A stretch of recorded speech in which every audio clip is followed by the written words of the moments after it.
chers internautes. Bienvenue sur votre chaîne SEMsciences. Je vous le dis souvent, abonnez-vous, suivez nos cours et traitez les exercices. On va tous les corriger tout simplement ensemble. On va corriger tous les exercices ensemble. Donc, aujourd'hui, nous allons nous intéresser à une leçon de mathématiques qu'on appelle application affine.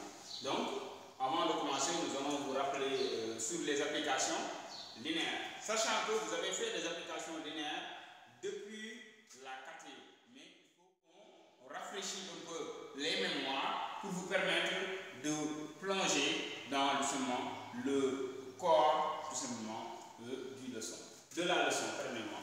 Donc, commençons d'abord par définir les applications linéaires. Définition. Donc, avant de définir les applications linéaires, permettez-moi de vous expliquer un peu l'explication des applications linéaires. Donc, qu'est-ce qu'une application linéaire? Supposons qu'il y a quelqu'un qui vend des billes et chaque bille coûte 5 francs. Chaque bille, 5 francs. Chaque bille,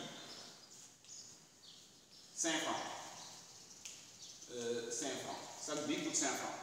Si quelqu'un achète 10 billes, on prend 10 fois 5. Quelqu'un achète 30, on prend 30 fois 5, on donne le résultat. Donc, on peut trouver une relation qui nous permet à chaque fois de calculer le prix à payer lorsque nous connaissons le nombre de billes achetées. C'est quelle application? C'est ce qu'on appelle f de x égale à x. Avec x, le 5 représente le a. C'est un nombre constant. C'est un nombre qui ne change pas parce qu'à chaque fois que vous achetez une bille, vous l'achetez à 5 francs, il représente le a. Donc le x c'est le nombre de billes achetées. Vous achetez 5, on prend 5 fois a et le f de x c'est le prix à payer. Donc supposons, ici nous avons f de x égale à 5x. Quelqu'un qui achète 5 billes, il paye f de x. Il donne 5 fois 5, il donne 25. Donc pour quelqu'un qui achète 5 billes, on dit que le prix à payer c'est 25. Donc le f de x représente le prix à payer. Mais x représente le nombre de billes achetées. Donc on appelle application affine cette correspondance entre tout simplement x et f de x. Et f de x on peut remplacer par y. Quelque part on peut dire aussi y égale à x. Donc géométriquement, si on voulait vous tout simplement expliquer la définition, vous voyez, géométriquement, vous avez un repère donné.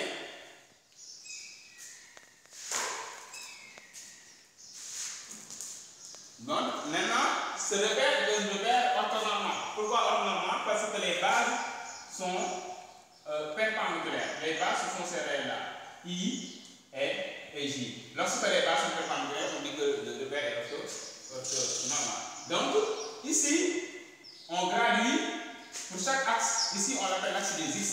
C'est tout simplement le nombre de billes payées. Et l'axe des y, le prix à payer. Donc, sur l'axe des x, cet axe-là, il y a toujours des gradations positives et des gradations négatives. On commence toujours par l'origine. Ici, c'est or. Les nombres qui se situent de ce côté-là sont des nombres positifs. Donc, on met 1, 2, 3, 4, 5, 6. Moins 1, moins 2, moins 3, moins 4, moins 5, moins 6. Donc, sur cet axe-là, nous retrouvons à la fois des nombres qui sont positifs et des nombres qui sont négatifs. Maintenant, sur l'axe des y, ce qu'on appelle l'axe des ordonnées, on retrouve aussi des nombres positifs. Ici, 1, 2, 3, 4, 5 et des nombres négatifs. 1, moins 1, moins 2, moins 3, moins 4, moins 5. Donc, sur les images et les antécédents, comme vous le savez, on avait dit que x représente les antécédents et f de x représente les images. Qu'est-ce que ça veut dire?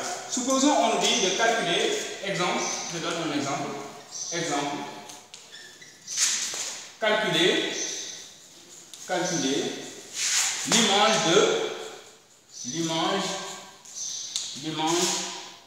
de 3. Donc, c'est de calculer f de 3.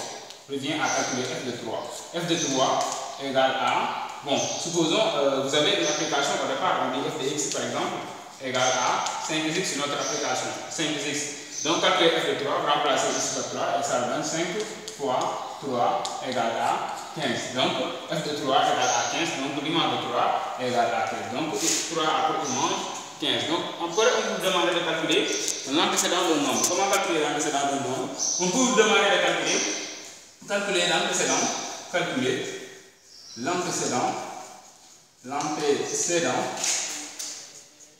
de 18. On dit, tout simplement, pour calculer l'antécédent, on trouve le réel x, on met f de x égale à 18. Avec cette application-là, avec f de x égale à 5x, on met 5x égale à 18. Ce qui veut dire que x égale à 18 divisé par tout simplement 5.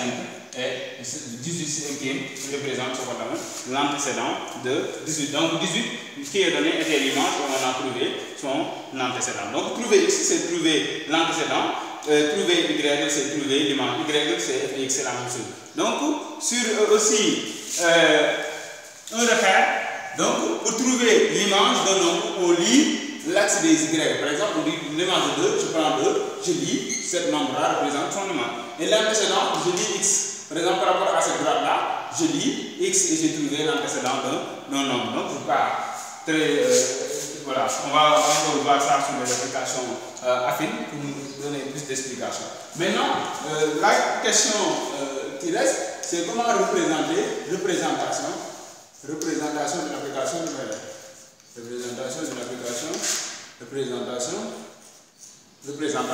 Donc, représentation, on parle des applications linéaires. Représentation. Comment représenter dans un repère une application linéaire? Comment on va le faire? Donc, soit que, donc, on considère, voilà, l'application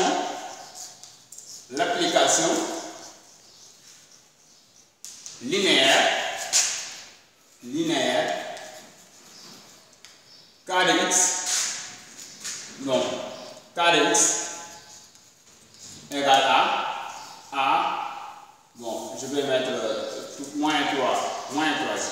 On demande de représenter cette application-là sur un repère. Comment représenter cette donc k de x, c'est f de x, c'est y, ce ne sont que des appellations. À la place de k de x, on met x, on peut mettre y égale moins 3x. Donc, comment représenter k de x donc, sur un repère? Comment faire?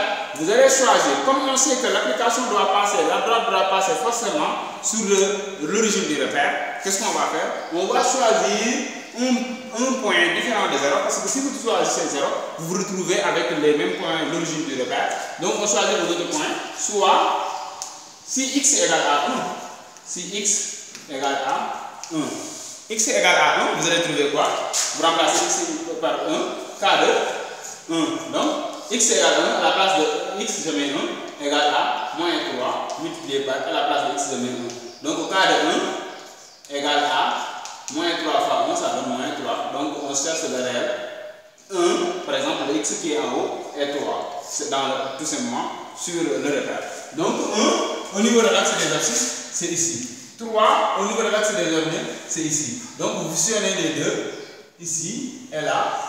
Donc, permettez-moi de faire ça, pour que vous compreniez mieux.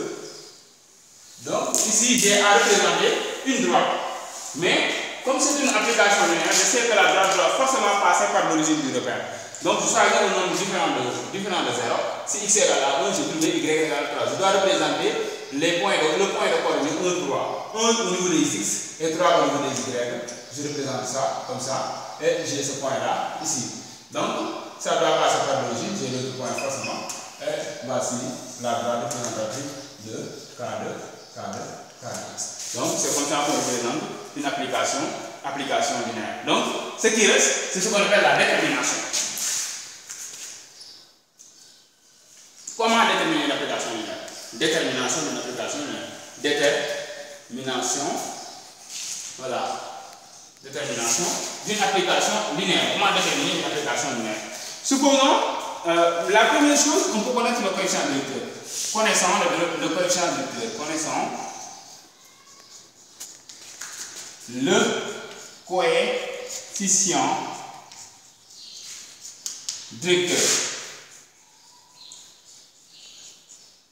Coefficient directeur. Supposons Qu'est-ce que cela veut dire? Déterminer une application affine. Application linéaire, je veux dire. Une application linéaire, une application affine, on va voir ça. Donc, on a, par exemple, f de x, ce qu'on sait, c'est que l'application linéaire, sa représentation f de x égale à x. Déterminer cette application revient à chercher le réel a seulement.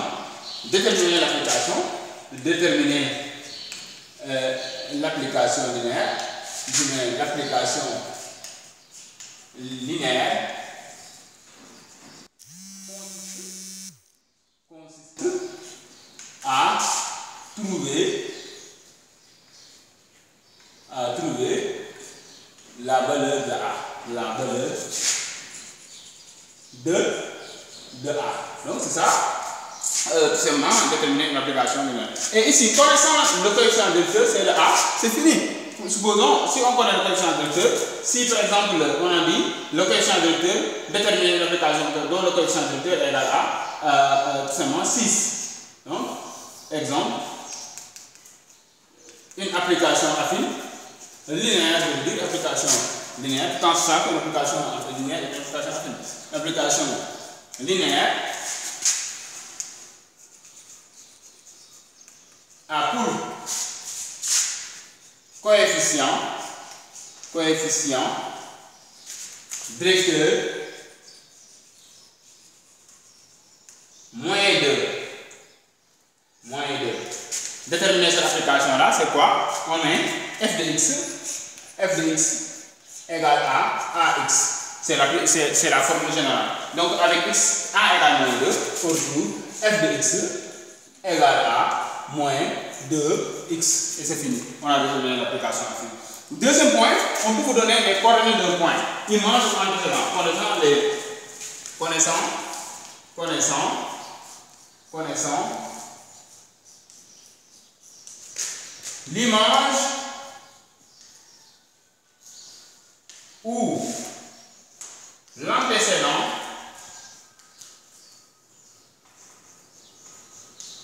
d'un point. Voilà, connaissant l'antécédent, tout simplement, connaissant l'image ou l'antécédent. Donc, soit on demande, on connaît l'image d'un point ou l'antécédent d'un point. Déterminer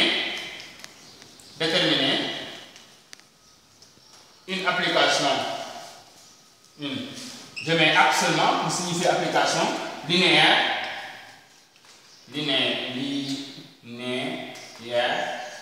dont l'image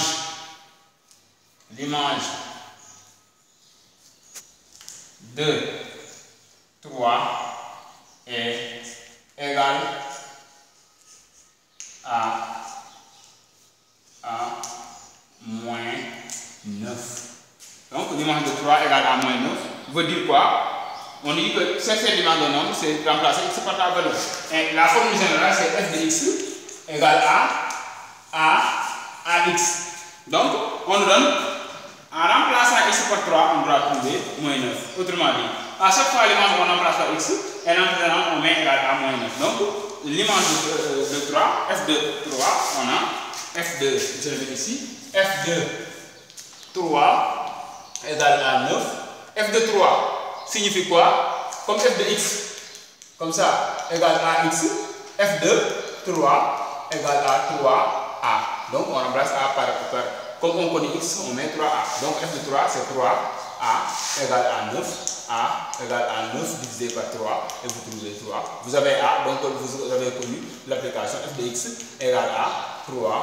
C'est fini, voici l'application linéaire correspondante. Donc, vous voyez comment on détermine l'application. Aussi, on peut vous donner l'antécédent élément, c'est la même chose. Placez la valeur de l'antécédent à sa place et la valeur de l'image sur les x et vous trouvez l'application linéaire. Donc, c'était la première partie de votre cours sur les applications affines. On a commencé à définir les applications linéaires, connaître l'image et l'antécédent et détermination de cette forme et de présentation d'une application linéaire. Enfin, si vous comprenez bel et bien cette leçon-là, cette cours-là, on peut directement attaquer les applications affines sur notre prochaine vidéo. Restez connectés sur la chaîne. À chaque fois, vous aurez plus de vidéos, plus d'explications, plus d'exercices et de corrections. Donc, prochainement, on va aborder l'autre partie qui va être seulement